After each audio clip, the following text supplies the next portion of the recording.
any of us ever know what it is to become the perfect version of ourselves. This is Decoding Superhuman with your host, Boomer Anderson. Why, hello there, folks. It's Boomer Anderson here, your host of the Decoding Superhuman podcast. Superhumans, it's glad to be back and again talking about a subject that has been so near and dear to my heart, quite literally, over the past couple of months. Today, we're doing another deep dive into ketosis, but specifically how to do it through the eyes of either a pescatarian, vegetarian, or vegan diet. Now, you may ask, Boomer, in the past, you haven't really done anything on vegan or vegetarian. Are you going that way? No, is the short answer. But I am exploring the pescatarian side of a ketogenic diet for my own health reasons. And that was really the genesis of me reaching out to today's guest, who is the author of a really cool book that you all should check out called Ketotarian. My guest today is Dr. Will Cole. He's a leading functional medicine expert and consults people all around the world via webcam at drwillcole.com. He's also available locally in Pittsburgh, Pennsylvania. Sorry, I'm a Bears fan, Dr. Cole. He specializes clinically in investigating underlying factors of chronic disease and customizing health programs specifically for thyroid issues, autoimmune conditions, hormonal dysfunctions, digestive disorders, and brain problems.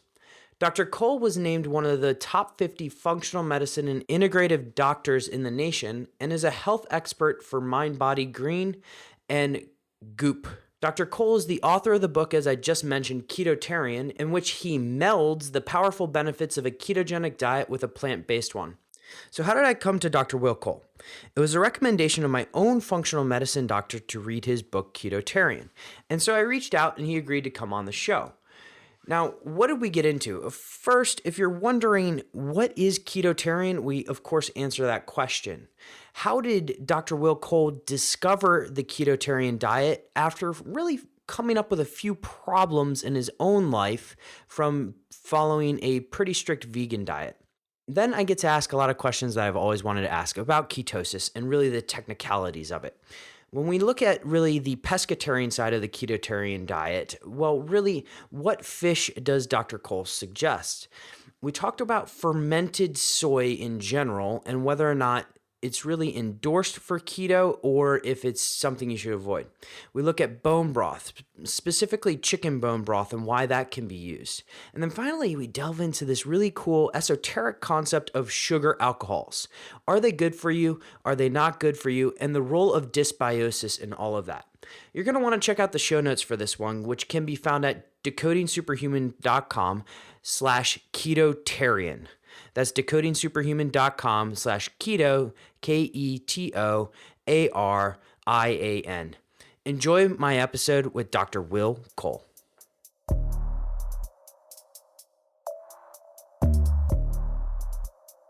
The sponsor for today's podcast is Neuro Collective. The chairman, Jordan Greenhall, has been on the show to talk about one of my favorite topics in episodes to date, sovereignty. And the medical director has also been on the show to talk about unleashing your human potential through epigenetics. That's Dr. Daniel Stickler. But why do I love Neuro Collective so much? Well, frankly, it upgrades me on a day-to-day basis. Actually, I take their products 5 out of 7 days of the week. Their original Qualia stack is something that I absolutely and still thoroughly enjoy. It's packed with over 40 premium brain nutrients to immediately enhance your focus, energy, mood, creativity, and all while supporting your health. Their new flagship nootropic, Qualia Mind, is a premium nootropic supplement that helps support mental performance and brain health. And frankly, with both products, I do not get the crashes that I commonly get with nootropics and other supplements. So I want you to go over to their website and check it out when you have a chance. It's neurohacker.com.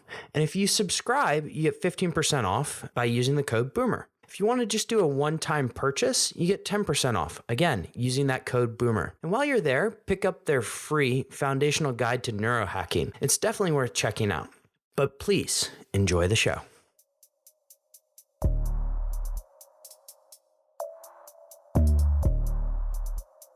Dr. Cole, welcome to the show. Thanks so much for having me. You know, it's my pleasure because I've had the chance to read your book as part of a recommendation from my own functional medicine practitioner. And this is just an honor to actually talk to the author firsthand and get to ask my questions. Well, I'm happy to talk about it. I could talk about this stuff all day long. So thanks for giving me the chance to. Okay, then let's dive into it. For those who are not familiar with your work per se, but also this concept of Ketotarian, what is Ketotarian? Yeah. So Ketotarian is my play on words. It's this amalgamation between the best of being in ketosis, being a fat burner, and the best of being plant-based. So this alchemy of both worlds, a plant-based ketogenic way of eating, where you don't have to pick one or the other. And I think a lot of people see #keto on social media and they see vats of bacon and cheese and dairy. And yeah, I mean, some people get into that, but when you're talking about long-term wellness, what does that mean? What does that look like for the average person? And I knew just from my clinical experience as a functional medicine practitioner that you could still get all the amazing clinical applications of being a fat burner, of being in ketosis, but still eat sustainably and eat good for your microbiome and eat clean. And that's what Ketotarian is.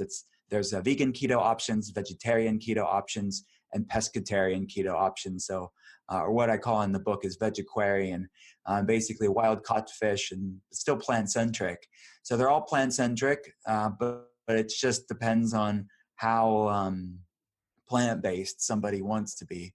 And they don't have to be entirely vegan, but I still wanted to give the vegan eater a home in Ketotarian and give them options, because there's a lot of groups online and people asking me, hey, how do I do this vegan, or how do I do this vegetarian? And I wanted to give them a resource in Ketotarian. Mm-hmm. Perfect. Now, reading your book, it sounds like you have a little bit of a background in maybe even being vegetarian. How did you, I guess, come to the Ketotarian methodology in terms of incorporating ketosis into that plant-based diet? Yeah. So I was actually a vegan for 10 years. I grew up in a family that kind of was into wellness before it was cool, in the 80s and 90s in rural Pennsylvania. I was not actually like the beacon of, it wasn't Venice Beach as it as it is today, but it's still not. But we were drinking weird adaptogenic tonics and sprouted this and raw that, and so that was my upbringing. And then I kind of transitioned into being a vegan after learning about factory farming and the food industry. And with good intentions, I spent my mid to late teens to my mid to late 20s being a vegan eater. And it was the conventional vegan diet. It was higher carbohydrates, lower fat, just innately through the food options that were out there and what vegans were told to focus on. So sprouted grains and soaked, beans and lentils and legumes. And that's by and large the predominance of where I got my calories. And it was better than the standard American diet, but just because something's better doesn't mean it's optimal. Over that time period, I slowly, not overnight, started seeing digestive issues and inflammatory problems and fatigue. And now as a functional medicine doctor, I see a lot of patients with good intentions eating a cleaner diet than the standard Western diet, but still struggling. And that's where I found myself. And I had to transition to this Ketotarian way of eating. I didn't call it Ketotarian then, but it was this high healthy fat, low carb way of eating from my late 20s. Now I'm 35, so I've been eating this way for a while, and that's really was the genesis of Ketotarian. And now most of my patients are online. About 90% of my patients, I predominantly have a virtual functional medicine practice. So I've had a lot of clinical experience since then. Over that same time period in my late 20s to now, over the past decade, seeing what works, what doesn't when it comes to food, and how to really perfect a clean ketogenic plant-based keto way of eating. I would love to just double click on that for a second, because as a person who, as of today, I'm following this, and I've followed different ketogenic style diets before, how would you recommend for somebody who may be a little bit less initiated in the ketosis world, less fat adapted, if you will, taking on this approach to becoming ketotarian? So for those people, and there's a lot of people out there that are listening to this that I knew would read Ketotarian that weren't fat adapted. They weren't coming from the ketogenic world. So I had to, and I'm used to this because that's the patients I'm talking to. They are eating better than the standard Western eater, but they are still not fat adapted. So I kept a lot of keeping it simple options, as I called it in the book, just these really easy, let's lean into it ways of being plant-based keto without being so overly consumed about macros and about tracking ketones, and all of that's fine if you're a biohacker or if you have a health problem that you have to be managing these things. But I think from the standard, I just want to be a healthy person. I want to improve my health. I want to lose weight. I want to gain energy. I want to get improved brain function. That's a lot of people. That's probably, I would say, the majority of people reading Ketotarian. I don't think that you do need to be overly focused on these details. I think that you can generally use the food list in Ketotarian, focus on these healthy fats, focus on clean protein, moderate that, which really can just focus on eating it because you're focusing on healthy fats. It's naturally satiating, it's filling. So then you eat protein as well, and then you lower carbohydrates. I think if you focus on the general windows of higher fat, moderate protein, lower carbohydrates, I think that let's just say the majority of people doing that, eating from the foods in Ketotarian, they're going to feel amazingly better. And that's what I'm seeing. That's what I've seen clinically, but more importantly, that's what I'm seeing on social media now with people reading the book.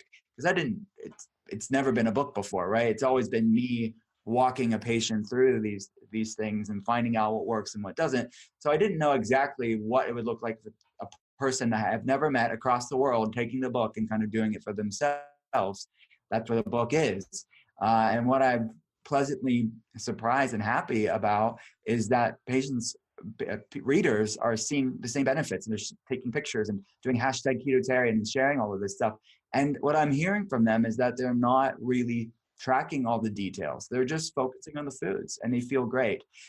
That's what I wanted. I didn't want to be overly dogmatic for most people. Again, some people with health issues or they're just into biohacking, they love this stuff or they need to do this. So that's not them, but I'm talking about everybody else. I think there's a lot of just keeping it simple and enjoying food and bringing a fun back to wellness, which I think is lost a lot of times in the keto world. Mm-hmm. I happen to fall in that bunch that's very into collecting the data, but that's just me. I guess on the side that I found interesting is you have a 60-day onboarding process within the Ketotarian book. What is the significance of 60 days? Is that just a habit building function, or is it something broader? I'm pretty curious about that. Yeah. So it is partly habit building, but more importantly, it's a physiological transitioning. So you need enough time to build that metabolic transition of being a sugar burner to being a fat burner, to allow your body to produce enough enzymes, to allow the mitochondria to be properly functioning on fat. So it's allowing your body to become a fat burner. And 30 days, there's definitely a place for 30 days. And depending on where someone's starting point is, you can see amazing changes before 60 days. Most people will. But I wanted to give the average Westerner, the average reader, to make that shift from being a sugar burner to a fat burner. And from a clinical standpoint and just seeing thousands of patients, I know, okay, 30 days sounds sexier. It sounds more appealing, right? But realize this is a lifestyle. This is not a quick fix. Hey, 30 days and like your problems are solved. This is a 60-day transition because I'm concerned. My priority is sustainable wellness. How do we make this a lifestyle to serve the person as a life, not as another diet to add to your pile of diets? So 60 days to me is a minimum, really. So the publisher didn't love the 60-day thing, but I know what works, and that's what my focus was. Mm-hmm. So they didn't try and sway you with like a 21-day crash diet or anything like that? Yeah. Or even more troubling is when people say 7 days. Like, what are you going to see in 7 days? Fully, you're going to start moving in the right direction. You'll start feeling better. Yeah. But people know intuitively, hey, 7 days. Yeah. Okay. I want to see in 7 days, I want to see me moving in the right direction. But the idea that you're going to be in full fat adapted in 7 days is just unrealistic. Especially if you've gone from being a predominantly glucose burner your whole life, right? Yeah, exactly. So now, Dr. Cole, I want to kind of unpack some of this. I don't want to call it a diet nutrition plan, because as a person who's actively participating in it right now, one of the areas that I found great and very flexible about it is the addition of fish.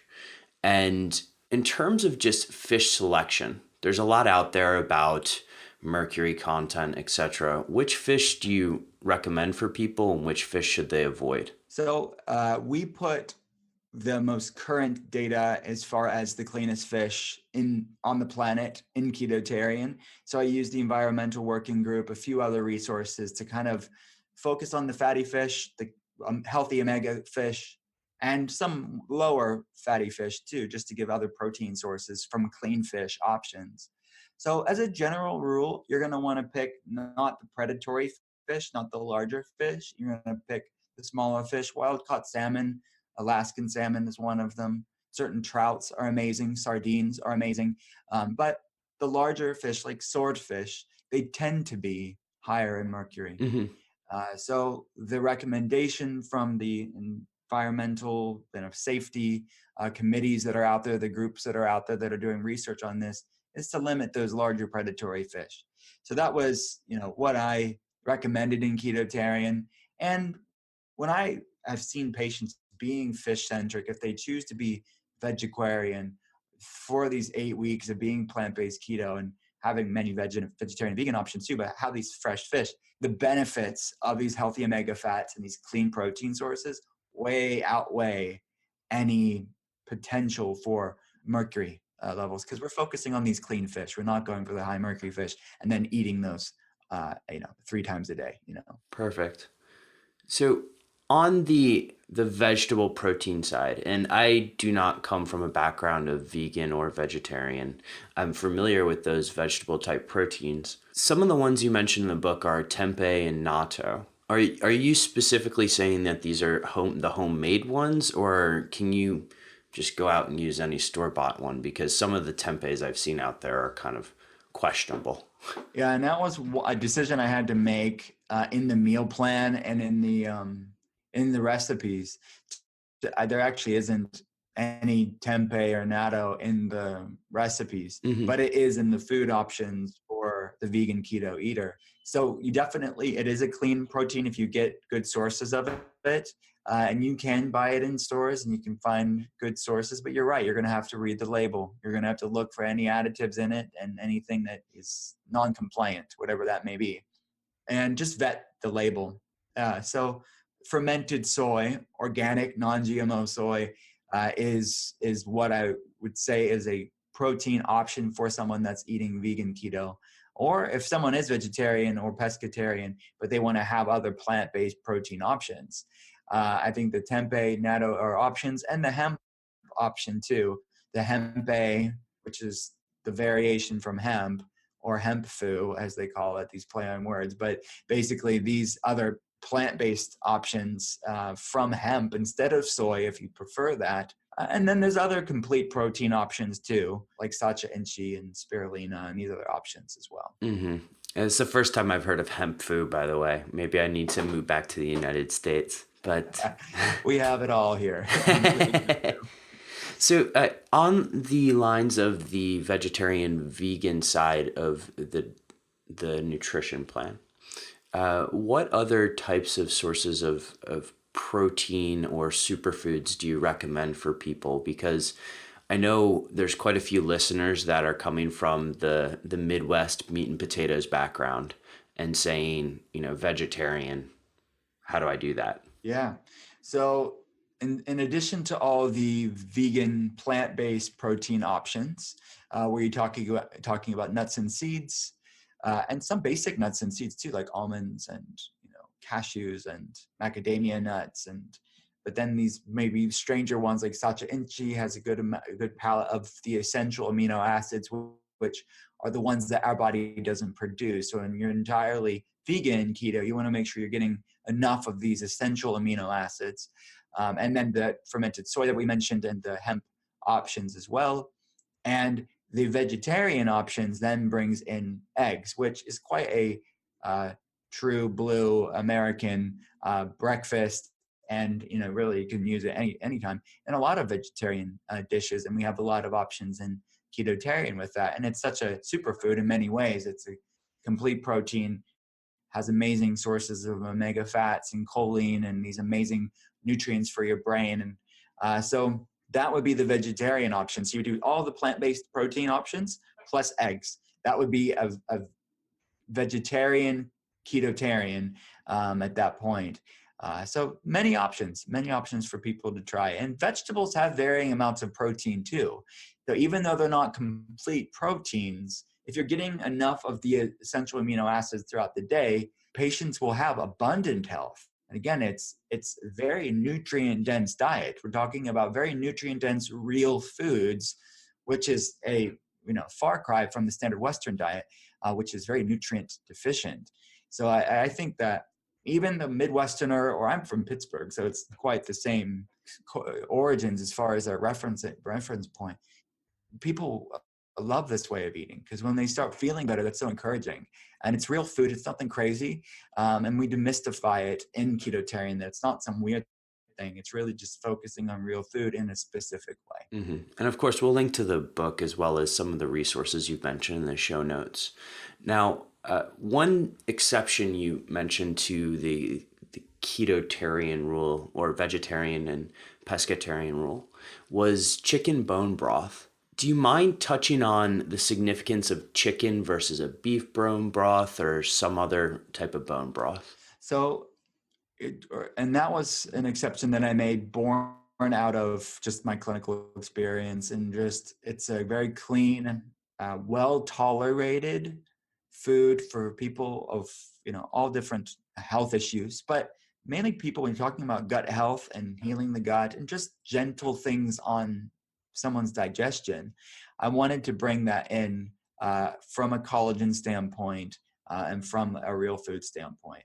There's plant vegetable broths and things like ginger broth or galangal broth. These are very soothing to the gut as well, but they don't have the collagen. So I wanted to give people a collagenic source in the food. And you can, and I mentioned this in the book, you can make fish broth and be entirely compliant to this vegetarian way of eating in Ketotarian. But I realized that just talking to people and knowing people over the state, consulting them, most people do not choose to make fish broth. So the chicken broth was one food. If someone's open to doing it, they don't have to do it. It's not a mandatory option or mandate in the book, but with something that people want to try it, they can have it. Why I didn't pick beef broth was mainly due to just make some concessions on, okay, look, we were being plant-centric here. I didn't want to go too down the rabbit hole of bringing in then beef products for people and just be off message. I was making a concession on this broth because of the health benefits. So I think a lot of times people coming from the plant-based world could at least get around that, and for the sake of their health, and they would say, okay, I can get around chicken broth. But I realize that most people like chicken broth from a taste standpoint, and just if they're coming from the plant-based world, just wrapping their minds around going there, it's just more likable, I think, for many people. I think beef broth can be amazing too. So I just was thinking to be on message with who I'm speaking to in Ketotarian. I wanted to be a resource for people to eat in a more plant-based way. So I was making a few concessions here and there, and chicken bone broth for the sake of somebody's health. And what I've seen, the transformation that it's done for people over the years, I wanted to include it in the book. That's excellent, and I completely appreciate that.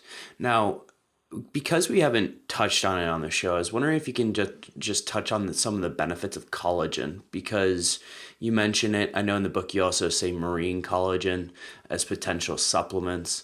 Do you mind just touching on the kind of high level benefits of collagen? Yes, and if someone's not going to make fish broth or chicken broth, they could just have a powdered like marine collagen, fish collagen supplement they can add to anything really, to teas or to coffees or to smoothies or anything, soups. You could add into that.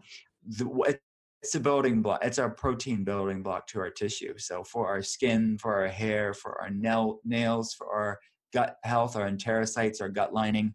This is really the building block to really every tissue in our body. And the modern Western diet is, by all accounts, really low from a collagenic standpoint. It's a very low collagen diet naturally, but it's something that it's a resource, it's a nutrient, a type of protein that our biochemistry, our genetics would have evolved with, and humans would have thrived with eating a higher collagen diet. So a lot of health problems that we face today, at least to some degree, are because of a mismatch between our genetics and the world around us. So our genetics are estimated to have not changed in 10,000 years, but yet we went from a high collagen diet to many other things as well, to a really low nutrient, low collagen, just nutrient-less diet. And one of those nutrients that I want people to focus on is collagen. So it was just a way for people to start realigning their biochemistry, their genetics with the world around them. Excellent. And I completely resonate with your point around the 10,000 years, same genetics. It's amazing what can happen when you introduce French fries into that mix, right? Yeah. Yeah. Our genetics are in a brave new world in many ways. And it's just about getting back to the basics. Exactly. And we haven't even talked about electronics and things yet, but that's a separate discussion. Carbohydrates. In the book, you mentioned a little bit about someone looking at gross versus net carbs. Do you mind just going over, I guess, for somebody who may have not experienced what gross versus net carbs are, first that, and then how measuring your carbs, should you be measuring gross or net? Sure. So a ketogenic diet, and ketotarian being a type of ketogenic diet, it's high healthy fats, moderate protein, and low carbohydrates. So the carbohydrates that we're talking about, and just to maybe to accentuate that point, that it's not a no carb diet, it's a low carb diet or lower carb diet. And that's one of the judgments that I think the ketogenic diet gets of people that do not understand it. We're not saying avoid all carbohydrates, we're talking about just monitoring them and keeping them lower. But because fiber from plant food is by definition a form of carbohydrates, and ketotarian is quite plant-based, it's quite fiber rich, which is really good for our health and really good for our microbiome. So it is one of those things that fiber is something that shouldn't be feared. And when it's coming from real non-starchy foods, vegetables, plant foods, real foods, that I don't think that people should be overly concerned with fiber as counting towards their carbohydrates. So if you counted total carbs, you would not be able to have tons and tons of plant foods in the conventional ketogenic diet. And that's one of the reasons why I wrote Ketotarian, because I saw the way that the keto diet was done conventionally. And it's that they were becoming overly zealous against vegetables. And not even starchy vegetables, just really any vegetables. And they were becoming almost anxious and worried and orthorexic about plant foods, of it diminishing their ketosis. So it was really anything that could even potentially lower ketosis was seen as the enemy. And when you're talking about gut microbiome diversity and just avoidance of foods like that, I don't think it's healthy from a physical level as well as a mental, emotional, psychological level either.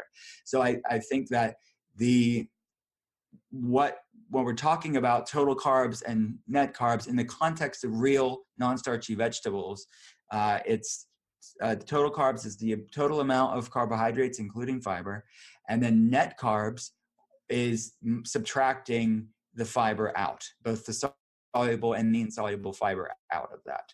So fiber has been shown to actually improve glucose numbers. It's been shown to increase something called intestinal gluconeogenesis, which is different than hepatic gluconeogenesis, which is making new glucose. If someone has like too much protein, that can break down and spike their glucose levels. This is different. When you're talking about non-starchy vegetables, real food, it's been shown to actually improve glucose levels, improve insulin sensitivity. These are things that are important when you talk about ketosis and being a fat burner. And it's satiating too. It's filling, which is another good benefit too to capitalize on, to leverage the benefits of. So yeah, that's what the whole argument is. And you talk to a lot of people in the keto world, in the conventional keto world, they will say, that's just like fooling yourself. You should only count total carbs. I would agree with that if you're not having real vegetables. I would agree with that if you're just having the bars and the snack foods and the boxed foods that may be keto friendly, but they're giving you the net carbs. I don't know if that's going to have the same response on your glucose and your insulin levels. A plate of spinach or Brussels sprouts. Mm-hmm.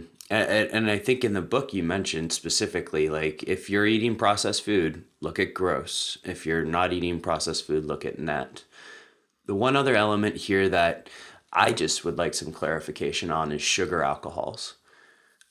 Should we include those? Should they be ignored? How do you look at that? Yeah, so sugar alcohols are considered, you can subtract them out of the total carbohydrates. So they are going to be negligible amounts, even if you counted them towards your total carbs, if you wanted to. But technically speaking, the way I define it in the book and different resources that I've gone with, that the net carbs would be subtracting the fiber and the sugar alcohol, which I should have mentioned. But so that would be the xylitol and stevia and things, not just stevia is not a sugar alcohol, but I would say these low carb sweeteners, you could subtract them from your total carb count. Xylitol specifically and other sugar alcohols, they're not ones that I want people to focusing on tons of anyways, but it's used as an option for people that want to sweeten things up in sort of a ketotarian dessert or something that they would like. They just want to sweeten it up a bit, like maybe like a tea or a coffee. I'm okay with people doing that. Too much of it can cause GI issues. Too much of it could impact blood sugar levels. I don't doubt that for some people that are maybe more severely insulin resistant. But for most people, it's negligible. It's not going to be a major change in their glucose or their insulin levels or their ketones. I could see some people with dysbiosis in their gut focusing too much on it and causing bloating. And at that point, that could indirectly, because of the stress and they have GI issues, and these sugar alcohols can perpetuate that. That could probably impact them probably more than other people as far as ketosis is concerned. But most people tolerate those well. They make negligible impact on insulin and glucose. So it's one of those things that, typically speaking, you can subtract as far as your total net carb equation is concerned. Okay, so just in summary, I guess, if you have like a dysbiosis issue, or if you're severely insulin resistant, then it may be worth paying more attention to, correct? I would agree with that. And those people may want to not have sugar alcohols at all then for a while they heal their gut. Mm-hmm. Last question, and this is a question that actually came from my father of all people. Alcohol. 60 days without alcohol, is that the general recommendation, or is something like a dry farmed wine kind of acceptable? What would you say to people? So in Ketotarian, I recommend when we do the 2 months, the 8 weeks of being plant-based keto, is to be alcohol free. And that's just to put a line in the sand of focusing on food and really just having your liver work as well as possible and the gut to work as well as possible to make that metabolic shift from being sugar burner to a fat burner. After that, I think that a dry farms wine or other organic, clean wines out there can be great options for people to have in moderation if it's done in a healthy manner. And there's research to show, and I've seen it clinically, I've seen many cases where this was the case, is that it actually improves their ketones. Actually, increases growth hormones actually in the body, and actually been shown to improve ketones for some people, and lowers their blood sugar, lowers their insulin, has like an insulin lower effect because it's a clean wines, it's low sugar, it's dry. That's not a reason to drink wine, I think, to enhance your ketosis. But a wine at dinner, if it's done in a healthy way, I think it's definitely ketotarian compliant. Mm-hmm. And so after the 8 weeks, you're able to reintroduce alcohol to a certain extent, and maybe even in the book you mentioned meat to a certain extent.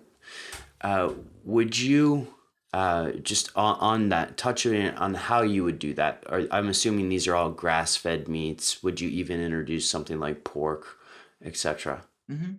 Yeah, I think that it could look more like a real food, still plant-centric ketogenic diet, where it's really it's almost a plant-based paleo-like keto diet. I think it could definitely evolve. A ketotarian could evolve for some people into that, because I realize some people enjoy having grass-fed beef. They enjoy having pasture-raised pig pork meat. They can do that. I still think it should be almost used as the condiment, as like the as a side. It shouldn't be the base of their whole meal.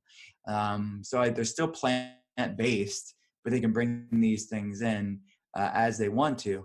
And then some people will know after they've gone 8 weeks being plant-based keto in Ketotarian that they don't feel as well when they bring the meat back in.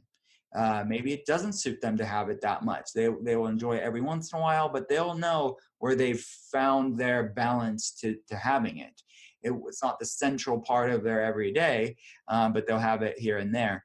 They're still very fish-centric if they're pescatarian options, or maybe they're entirely vegetarian or vegan.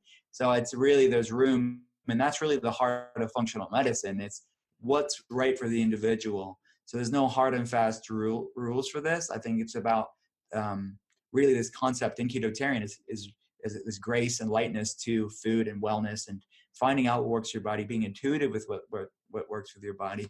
But just to be specific on the logistics of it, I think that clean meat can be fine for people. So it's definitely something that you can reintroduce after 8 weeks. Beautiful. Beautiful. Okay, Dr. Cole, final 4 questions, rapid fire, if you don't mind. First question, what is health to you? Health is just not, it's, this is the saying, but it's not just the absence of disease. It's not just not being on medications. It's about radiance. It's about radiating wellness.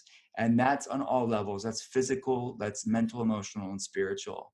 So wellness is such an ingrained part of someone's beingness that is beyond just the physical issues. So for me, that's part of what this is not rapid fire now at this point. Oh, it's fine. Going on it's fine. about it. But I want people, when they're reading Ketotarian, to really just enjoy food and just make food your friend and not be this overly arduous thing. And sometimes when we're in this space of wellness, there's just this overly obsession about the small details of food. And we've lost focus on what's really important, which is really loving your body enough to nourish it with good foods, and let out of self-respect will flow acts of wellness and health. So that to me is what health is. Mm-hmm. Very nice. And I love that word radiance. It's a great word. How do you enhance focus? What's your top trick for enhancing your own focus? So it is being fat adapted. That would be number one. So however you did it. So I would say that being in ketosis, allowing the beta hydroxybutyrate, the main ketone, pass through the blood-brain barrier, increases BDNF, brain-derived neurotropic factor, which you need for focus and producing new neurons, lowering brain inflammation. It's an anti-inflammatory, an epigenetic modulator. And I would say, so being fat burner and adaptogens, the lion's mane specifically, which also has been shown to improve BDNF. So it's 2 adaptogens specifically with the lion's mane and Mucuna pruriens, which has L-DOPA, which is a precursor to dopamine. So those are the two adaptogens, plus being in ketosis would be the 3 focus enhancers I would recommend. Beautiful. You may be biased on this one, but what's your favorite book on high performance? Other than Ketotarian, I'll give someone else other answer. High performance. No, that's tough. I guess I don't really know one specifically that I would think of. Spiritual high performance, does that count? That works. Mindfulness? We've had people say the Bhagavad Gita, for instance, as well. Yeah, okay. So for me, high performance, like true high performance, sustainable high performance, when you talk about brain function, activity, like athlete sort of thing, I think has to start with your spirit and your beingness. So for me, it would be Eckhart Tolle's books, Power of Now and The New Earth. So I think if you get that in check, these are practical tips, you will be a high performer for sure. And then finally, Dr. Cole, where can people find out and learn more about you and your work?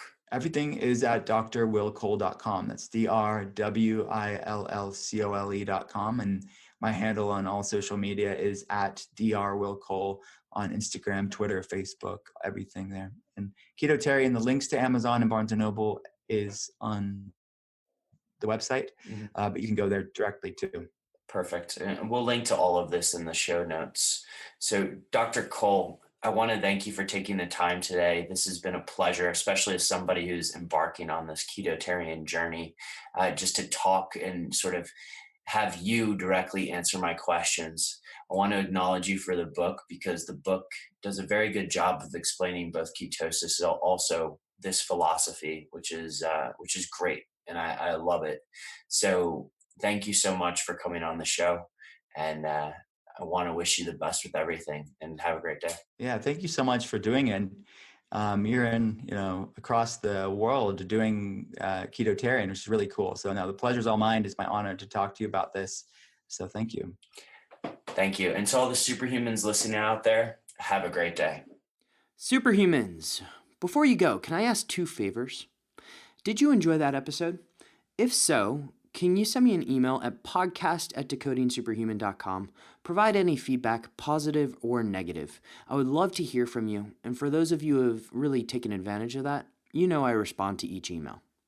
Secondly, if you did enjoy the episode, can you head on over to iTunes, SoundCloud, Spotify, Stitcher, any one of your favorite podcast listening platforms, and give Decoding Superhuman a 5-star rating. It would really be appreciated. And then finally, for those of you who are looking at taking an informed approach to health, head on over to decodingsuperhuman.com. Check out what we have going on over there. And if you want to schedule a free 15-minute discovery call with me, you're going to have that option. Superhumans, have an absolutely epic day. And remember, as always, choose health.